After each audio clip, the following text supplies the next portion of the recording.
안녕하세요. 주식 분석하는 남자입니다. 2021년 2월 21일 오늘 따뜻한 주말 일요일 오후인데요. 주간 이슈 점검을 좀 해보겠습니다. 다 아시는 일론 머스크가 이번 주에 뭐 핫한 발언들을 한 것 같아요. 비트코인이 이제 그 화폐, 전통적인 화폐보다 저장 가치의 수단으로서 상당히 긍정적인 발언을 했고요. 또 바로 다음 날인 어제였는데 이 비트코인에 대해서 일론 머스크가 말한 거에 대해서 어떤 분께서 이제 좀 반박 의견을 내놓다 보니까 이더리움과 비트코인은 비싸다 이런 말을 했거든요. 이 뭐 블랙핑크죠, 다 아시겠지만 전 세계 정말 히트를 치고 있는 블랙핑크인데 BTS랑 같이 국내에서 대한민국인을 좀 자랑스럽게 하는 연예인이죠. 불장난, 제가 좋아하는 노래이기도 한데, 일론 머스크가 비트코인에 대해서 영향력을 끼친 건 분명하잖아요, 이번 주에. 그러면서, 그쵸? 지금 6,500만 원이 원화 기준 돌파했어요. 근데 불장난을 피우는 거 아니냐, 이런 좀 해석을 해볼 수도 있을 것 같아요. 이거에 대해서 좀 살펴보고요. 이번 주 주간 이슈의 중요한 포인트들 한번 체크해 보도록 하겠습니다. 자, 일단은 S&P 500 기업에 대한 매핑 자료입니다.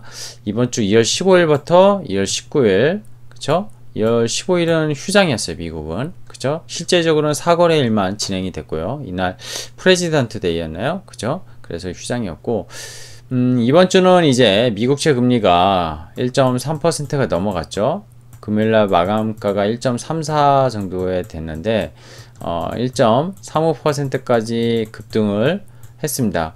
올해 YTD 연초 대비 연초 1% 안 했던 미국채 10년물 금리가 기대 인플레이션에 대한 상승, 그리고 백신 효과, 그리고 경제 회복, 그리고 재정 정책 공격적인 이런 여러 가지 이슈로 인플레이션이 상승하면서 미국채 금리에 대한 금리도 상승하는 모습을 계속 보이고 있는데, 연초에도 뭐 이런 이슈로 인해서 인플레에 대한 이슈, 금리 상승에 대한 이슈로 미국의 빅테크 기업들, 특히 나스닥에 많이 차지하고 있는, 우리가 흔히 아는 빵이라고도 하죠.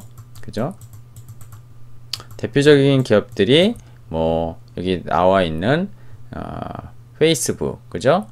그리고 여기 있네요. 페이스북, 그리고 아마존, 그리고 애플, 그리고 넷플릭스, 그리고 구글, 그죠?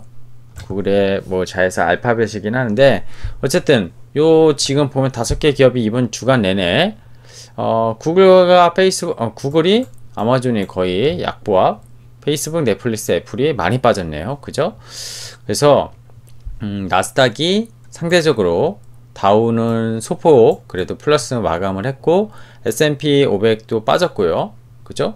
구성하는 종목들에 대한 큰 구성 종목들이 빠지다 보니까, 그리고 나스닥은 더 이런 기술주들의 포션이 높다 보니까 3대 지수가 전부 다 혼조세 가운데 나스닥이 빅테크 기업들이 많이 빠지면서 이 금리 상승에 대한 부담감이 지금 흔히 말하는 PR이 비싼, 그죠? PR로 가치로 봤을 때 상대적인 가치로 비싼 가치주들에 비해 이런 기술주 약세 흐름이 나타났습니다. 반면에 에너지 관련 업종이 되게 좋았어요. 그죠? 에너지 관련 업종들 되게 좋았고, 에어로스페이스 디펜스 이런 쪽도 좋았고, 금리 상승에 대한 수혜를 받을 수 있는 금융주 되게 좋았습니다. 상대적으로 많이 비교가 됐던 것 같아요. 그쵸? 미국 증시는 이렇게 마감을 했고요. 주간 단위로. 자, 미국채 10년물 금리 2월 19일 한때 1.35% 넘어섰고, 이게 제가 연방준비위원회 프레드에서 사이트에서 제공하는 10년물 국채 금리를 가져와 봤는데, 작년 요 3월 요때, 그죠? 코로나 딱 터지기 전에 요 레벨까지 거의 올라온 모습입니다. 직선을 제가 잘 못 그리는데, 요게 지금 2월 18일자이기 때문에 하루 늦게 반영이 돼서 19일은 요 정도 더 올라왔을 거예요. 그래서 1.35 레벨까지 올라왔다. 경제 성장의 신호냐, 주가 밸류에이션 부담이냐, 여러가지 두 가지 논란은 있습니다. 하지만 제가 데일리 시황에서 이틀 동안 인플레이션 공포라는 제목으로, 그죠? 인플레이션 공포. 목요일날 올랐었던 것 같아요. 그리고 금요일은 또 미국채 금리, 그죠? 미국채 금리 상승. 주식 팔아야 되나요? 이런 주제로 데일리 시황을 말씀드렸는데요. 이게 목요일날 올린 거죠.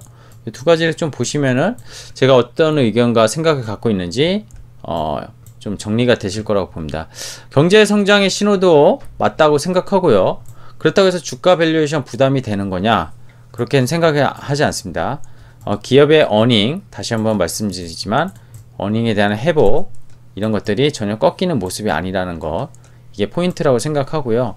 이 지금 10년물 국채가 올라가는 거는 결국 뭐 다 아시겠지만 실질금리라는 게, 추가적으로 더 말씀드리면 실질금리라는 게, 그죠? 명목금리에다가 여기다 기대 인플레이션율, 이 두 가지 합을 실질금리를 하는데, 결국엔 기대 인플레이션이 올라가고 있고요. 실질금리는 여전히 마이너스죠. 그죠? 그래서 명목금리가, 즉 기준금리가 올라가야지만 이거랑 해서 실질금리가 올라갈 텐데, 지금은 명목금리가 정체되어 있는 상황에서 이 기대 인플레이션이 올라가다 보니까 실질금리는 마이너스를 계속 유지하고 있는 상황입니다. 근데 팬데믹 이후에 경기 회복이 그렇게 많이 이루어졌나요? 지금 기대심리, 흔히 말하면 주식시장은 결국 기업의 어닝에 대한 함수기도 하지만 결국엔 주가라는 게 개인들 그리고 투자가들의 심리가 들어가는 그런 시장, 미스터 마켓이거든요. 그래서 미스터 마켓의 변심은 아무도 알 수 없다, 이런 표현도 좀 해볼 수 있겠는데, 실질적으로 주가 밸류에이션, 성장주들이 다치는 그런 부담 레벨은 전혀 아니다. 실제로 2013년에 여름 때 테이퍼 텐트럼을 만들었던 그런 시기에도 미국채 금리가 이 레벨 정도가 아니라 거의 1% 후반대였고요. 2% 초반에서 실제적으로 테이퍼링이 작용했었을 때 2% 중반을 넘어가면서 긴축을 시작을 했었습니다. 그렇기 때문에 그동안 워낙 낮은 금리에 있었던 미국채 금리나 워낙 낮은 인플레이션에 있었던 것들이 코로나 이전에 그냥 레벨을 회복했다고 해가지고 지금 이 긴축을 시작할 것이다, 그렇게 생각은 전혀 들지 않습니다. 그리고 옐렌 재무부 장관과 파월도 조금 이따 말씀드리겠지만 계속 똑같은 입장을 취하고 있다는 거, 그런 부분이 되게 시장에서 미국채 금리 상승에 대해서 너무 두려워할 건 없다. 다만 상승 속도가 조금 일부 빠른 건 맞지만 그게 백신에 대한 기대 심리 효과가 많이 작용하고 있다는 것을 시장에서 금리 차트가 보여주고 있는 것이 아닌가 생각이 듭니다. 자, 6,500만원 돌파한 비트코인, 미국 연준의 경고, 하락 압력 받을 거, 뭐 이런 제목으로 기사가 나왔는데, 제목을 자세히 내용을 살펴보면은 일단은 비트코인이 테슬라의 시가총액을 넘어섰죠. 지금 테슬라가 미국 내 시가총액 한 6위 정도 합니다. 6위에서 7위 왔다 갔다 해요. 그죠? 지금 7위로 아마 빠졌을 거예요. 알파벳이 올라가고. 자, 1조 달러 하나로 1100조 정도 되겠죠? 이상 넘어갔습니다, 일단은. 그리고 19일 날, 엊그제였죠. 보스턴 연은 총재가 비트코인은 시간이 지나면 하락 압력 받을 것이라고 발언도 했고요. 그 전날 옐런 재무부 장관은 비트코인 매우 투기적 자산이다, 비트코인 취급 기간에 대해서 규제 필요성 언급. 근데 비트코인에 대해서, 가상화폐에 대해서 이 존재 자체를 부정하는 발언은 아니에요. 자세히 살펴보면. 그죠? 근데 가격이 너무 얘도 가파르게 올라갔다, 미국채 금리처럼, 이런 생각을 갖고 있는 것 같아요. 근데 머스크도 비슷한 말을 이번 주에 또 했습니다. 근데 일단은 두 가지 발언을 했어요. 비트코인 들고 불장난 치는 것일까? 제 제목에서 이게 제일 하이라이트로 적었는데, 이번 주에 사실 제일 하이라이트는 금융시장도 아니었고 비트코인이었다고 저는 생각합니다. 자, 19일날 뭐라고 했냐면 트위터에 게재를 했는데, When fiat currency has negative real interest on your fool wouldn't look elsewhere. 이게 뭐냐면은 결국에는 지금 실질금리가 마이너스인데, 그죠? 전통적 화폐 가치가 실질금리 마이너스를 갖고 있었을 때 다른 곳을 보지 않으면은 바보다, 이런 말을 한 거거든요. 그게 테슬라가, 일론 머스크가 소유하고 있는 테슬라가 비트코인을, 그죠? 15억 달러인가 매입하면서 결국에 한 말인데, 결국 가치 저장의 장소, 그죠? 뭔가 가치 저장의 장소, 이런 것들로 발언을 했거든요. 근데 하루 만에 암호화폐 비트코인은 이더리움 같이 비싸다, 이렇게 말을 했습니다. 뭐야? 지가 사놓고 올려놓고 이제 비싸다? 팔려고 하는 건가? 이런 생각을 또 가지신 분이 있는데 절대 그렇지 않습니다. 자세히 보면은 이 시프라는 분이 머스크는 비트코인과 법정화폐를 모두 허튼 것으로 본다, 이렇게 이 발언에 대해서 이렇게 얘기를 했더니 머스크가 동의한다, 그죠? 아니다. 시프가 동의한다, 이거에 대해서. 자기도 비트코인과 법정화폐 모두 지금은 허튼 것으로 본다, 동의한다, 그의 의견, 머스크의 의견에. 다만 개인적으로는 디지털 화폐인 비트코인이 중앙은행에서 발행한 종이의 법정화폐, 즉 달러보다 훨씬 더 허튼 것이라고 생각한다, 이렇게 얘기를 했습니다. 그랬더니 비트코인과 이더리움 가격이 높긴 한 것 같다, 이렇게 또 대답을 했거든요. 그러니까 약간 이것도 밸류에이션, 그죠? 이 가치로 좀 보면 비싸다 안 비싸다 이렇게 생각할 수 있는데, 이거를 가치 저장의 장소를 부정한 건 아니에요. 부정한 건 아닌데, 결국 지금 단기적으로 가격이 좀 레벨이 이렇게 단기적으로 올라오다 보니까 비싼 것 같긴 하지만 결국 가치 저장의 수단으로서 나쁘지 않다, 이렇게 해석을 하는 게 결국 더 맞는 소리가 아닌가, 이렇게 생각을 합니다. 어쨌든 불장난을 치는 게 아니라, 어쨌든 일론 머스크의 발언으로 인해서 비트코인이 가격이 움직일 수 있는 영향력이 된 사람이기 때문에 예전에 갑자기 트위터에 그 트럼프가 막말을 게재했던 그런 것들이 생각이 나더라고요. 그래서 일론 머스크가 그럴 사람은 아니라고 생각하는데, 이분도 어디로 튈지도 모르는 약간 특이한 사람 아닙니까? 뭐 천재라고도 하고, 뭐 우리 어벤져스에 나왔던 아이언맨의 롤모델이었다고 했던 만큼 약간 엉뚱한 그런 천재, 지니어스맨, 이렇게 생각도 하는데, 좀 발언에 대해서 정확히 이런 영향력이 생긴 만큼 좀 조심은 할 필요가 있지 않나, 개인적으로 좀 생각을 갖고 있습니다. 자, 그리고 옐런 장관이 대규모 경기 부양책 필요하다. 결국 조 바이든이 지금 1.9조 달러 경기 부양책을, 그죠? 통과시켜야 되는데 상하원에서 도움이 줘야 되고 공화당 쪽에서도 반대가 없어야 되고, 그리고 이 경기 부양책으로 인해서 돈이 너무 풀리면 또 인플레이션이 나올 수 있는데, 인플레이션에 걱정마, 이런 말을 한 거죠. 장기적으로는 이익이 비용을 훨씬 능가할 것이라 생각한다, 이런 얘기를 했습니다. 결국에는 지금의 어떤 재정 부양책, 그죠? 이런 것들로 인해서 너무 겁낼 필요가 없다. 이 같은 지출이 인플레이션을 야기를 하고 있다는 것을 인정하지만 전혀 우려하지 않기 때문에 지금은 고용, 그리고 더 큰 위험은 전염병이 국민들의 상가 생계에 영구적인 타격을 입힐 수 있는 것이다. 이거를 당장 해결하는 게 더 중요한 것이고, 이걸 해결하게 되면 결국 장기적으로 이익이 비용을 상쇄할 것이다, 훨씬 능가할 것이다, 이런 발언을 했습니다. 자, 그리고 마지막으로 미국 1일 코로나 신규 확진자 추인데요. 보시면 1월 8일에 30만 명이 1일 확진자가 넘었다가 지금 5만 명까지 내려왔습니다. 결국엔 미국도 처음에는 부정했던 마스크 착용이 지금 강화됐고, 백신 접종이 지금 7% 이상이 올라갔다고 하고, 집단 면역력이 생기게 되고, 이렇게 되는 결과라고 방송은 분석했어요, CNN에서. 근데 지금 문제가 미국 전역을 덮치는 한파, 우리 삼성전자 오스틴 공장, 뭐 NXP, 그쵸? 이런 인피니온 반도체 공장까지 뭐 셧다운이 될 정도로 정말 이례적인 한파. 일부 지역에서 백신 접종에 차질을 빚는 실정이 나오고 있고, 영국발 변이 바이러스도 복병으로 좀 나오고 있는 것들이 앞으로의 추이가, 코로나 확진자에 대한 추이가 좀 변수가 될 것이라는 거, 이런 것도 한번 좀 살펴볼 뉴스라고 해서 체크를 해봤습니다.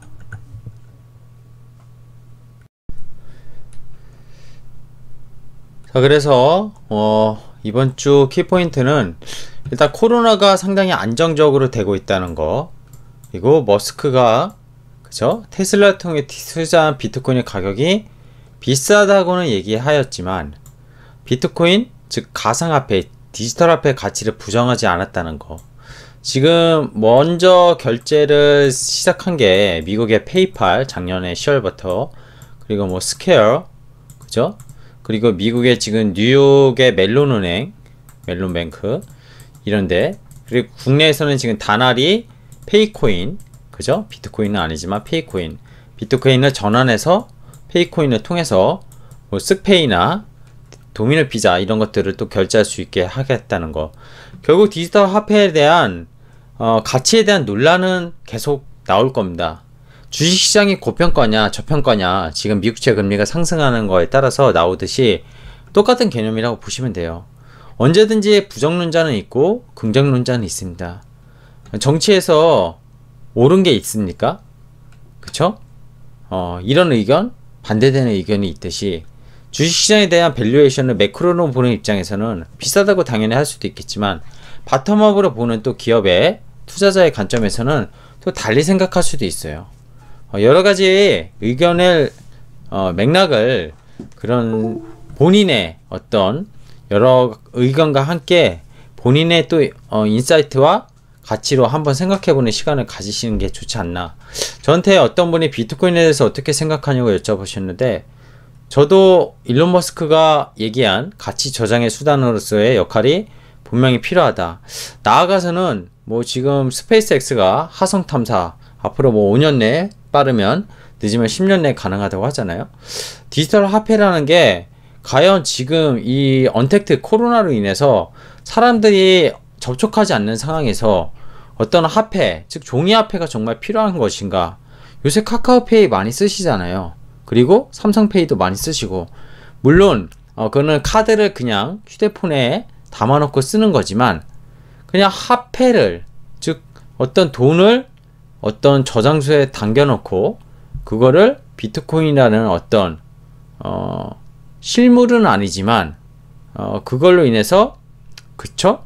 옛날에 정말 문명 시대 이전에 어떤 물물 교환의 어떤 하나의 가치로 생각할 수 있는 매개체가 된다면은 분명히 가상화폐, 디지털 화폐도 어떤 가치를 측정할 수 있게 되지 않을까, 그런 생각을 가져봅니다.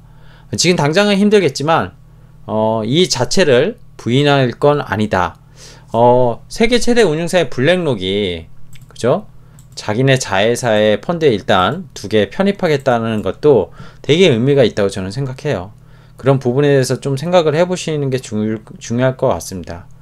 자, 미국채 10년의 마지막 1.35% 4배까지 치솟았는데, 금주에 24일 연준 파월 의장의 상원 반기 통화정책 리포트 제출과 청문회 출석 연설이 있습니다. 여기서 이 인플레이션에 대해서 어떤 발언을 할지도 한번 좀 지켜보는 것도 다음 주 증시의 중요한 포인트가 아닐까 생각이 듭니다. 자, 오늘 여기까지 하겠습니다. 감사합니다.